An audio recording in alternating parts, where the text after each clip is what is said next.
ಹರಿಶ್ಚಂದ್ರ ತಾರೆ ಅಂತ ನಮ್ಮಲ್ಲಿ ಮೊದಲು ಡೀಸೆಲ್ ಆಟೋ ಒಂದಿತ್ತು, ಇನ್ನೂ ಇದೆ. ಆದರೆ ಡೀಸೆಲ್ ಭಾಳ ಡೈಲಿ ಏನಪ್ಪ ಅಂತಂದ್ರೆ 4ರಿಂದ 3 ಲೀಟರಿಂದ 4 ಲೀಟರ್ ಏನಪ್ಪ ಅಂದರೆ ಡೀಸೆಲ್ ಖರ್ಚಾಗ್ತಾಯಿತ್ತು. ಅದರಲ್ಲಿ ಉಳಿತಾಯ ಕಡಿಮೆ ಆಗ್ತಾಯಿತ್ತು. ಅದಕ್ಕಾಗಿ ನಮಗೇನಪ್ಪ ಅಂದ್ರೆ ಒಂದು ಸಲ ನಾವು ಶೋರೂಮ್ ಭೇಟಿ ಕೊಟ್ಟವು.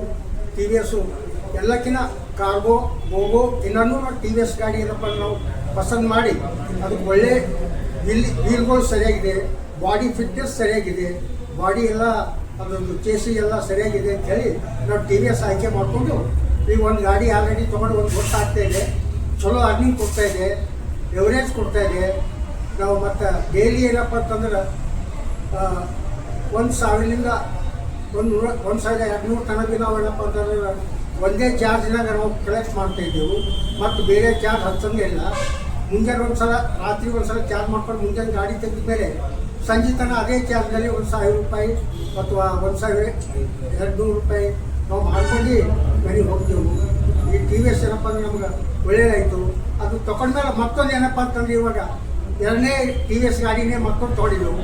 ಮತ್ತು ಇದಕ್ಕೆ ಮೊದಲು ನಮ್ಮ ತಮ್ಮ ಟಿ ವಿ ಎಸ್ ವೆಹಿಕಲ್ಲು ತೊಗೊಂಡಿದ್ದಾರೆ ಇಲ್ಲಿ ಬೀದರ್ದಲ್ಲಿ. ಮತ್ತು ನಮಗೆ ಟಿ ವಿ ಎಸ್ ಗಾಡಿ ಒಳ್ಳೆ ಎವರೇಜ್ ಕೊಡ್ತಾಯಿದೆ, ಒಳ್ಳೆ ಇನ್ನೂ ಈ ಥರ ಯಾವುದೂ ಪ್ರಾಬ್ಲಮ್ಗಳು ಆಗಿಲ್ಲ. ಟಿ ವಿ ಎಸ್ದಾಗ ಆಲ್ಮೋಸ್ಟು ಬೆಸ್ಟ್ ಗಾಡಿ ಅಂತೇಳಿ ನಾವು ಹೇಳ್ಬೋದು sir. T V S best ಅಲ್ಲ ಸರ್. ನಾವು ಎಲ್ಲ ಓಡಿಸಿದ್ದೀವಿ, ಬಾಡಿ ಎಲ್ಲ ಮಜ್ಬೂತದ, ಅದರಲ್ಲಿ ರೇಟು ಮಸ್ತ್ ಆಗ್ತದೆ,